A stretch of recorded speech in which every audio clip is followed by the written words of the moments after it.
Hello everybody, this is my Traitor Space Marine. White Chaos. I don't know, it's funky. Alright, let's do it. So, I assume that you just came over from the Imperium read-through. Now we're doing the Heretic Astartes, the Chaos. So we're doing Heretic Astartes, we're doing Demons, we're doing Death Guard, and we're doing Thousand Suns. So a bit of an odd one here. So notice the archetype, you can take anything. Fire team is 3 Chaos Space Marines. You can take 1 gunner. Also notice, you can't just spam cultists, because this is the first time we've seen max 1 per kill team.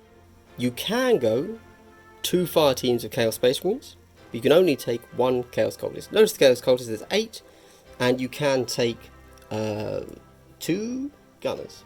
Yeah. Alright, so Space Marines. So notice, wounds 12. Now, I believe, if I'm thinking correctly, that is more than regular Loyalist Space Marines, isn't it?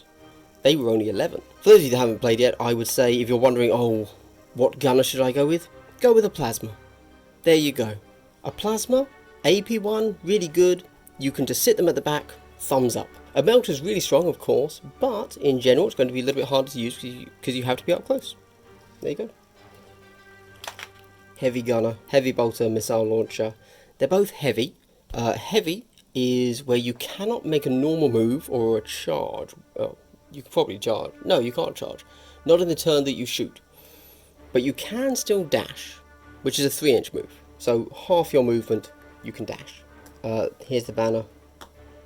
Aspiring Champion. This guy I just showed you.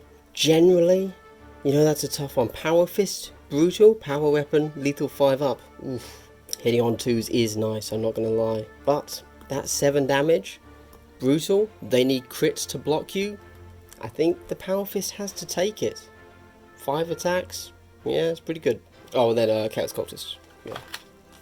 Cool, cool. We get Ploys. I don't even know what these do. I haven't played them. Despite having some of the models actually painted, I haven't played them. I'm just holding it open for you so you can see. Plague Marines is a very, very similar. So notice, Poxwalkers, you can only take 1 fire team. It includes 8 Poxwalkers. There are no options. That's Poxwalkers. Plague Marines, you can take 1 of everything, essentially. And you can either take... So the way they work, so notice a Plague Marine fire team includes 2 Plague Marines. But if you do not have a leader in your kill team, you can add an additional leader to your 2 Plague Marines. Which means the first time you take this team, assuming you're not taking... Oh, well, you can't take a leader Poxwalker with these, sorry. The first time you take this, 1 of them becomes your leader. You then have 3, as opposed to the 2. If you take another one, you do not end up with 6 Poxwalkers, because you can't add a second leader. So you will end up with 5 Plague Marines.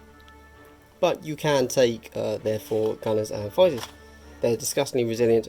The big issue here, guys, is 2 move. I'm not yet experienced enough to know just how dangerous that is, or just how boring that is to play. Don't know. This guy, this fighter, I think that Great Plague Cleaver, 5/7 rending, I mean that's, damn. If you hit somebody with this, you're dead, basically. And everything has disgustingly resilient, of course. It, again, will be interesting to see what turns out being how people run it. Are they going to be running 5 Plague Marines, or are they going to be running 3 Plague Marines and 8 Poxwalkers? Very clearly, I think they're going to be taking 3 Plague Marines and 8 Poxwalkers to begin with, but let's see just how good elite teams are, because to be honest, I kind of probably want to be overwatching. I think it might be very valid to take as many gunners as you can over the fighters and Overwatch. So Malicious Volleys, Hateful Assault are the standard ones, and then they get their 3rd ploy of the strategic ones. Yeah, you can dig in. 4 defense, yes please. We've seen Nurgling, of course. Thousand Suns. A very different psychic table, I think we can all agree. Now, Thousand Suns are a little bit odd, in the sense that unlike the other 2, you can just take all Zangors if you want. It's 6 Zangors per fire team, but just like the Plague Marines, we see the Rubric Marines you have 2 Rubrics. Then if you don't have a leader, you can add a leader to the 2, so you start with 3.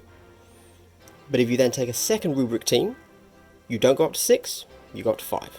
However, the Zangors are their own team, essentially. You can mix them in, of course, and I think that is how people are going to do this. You're going to take 1 Rubrics, 1 Zangors, but you can just go 12 Zangors if that's what you want to do, because you do have a leader option, unlike the Poxwalkers.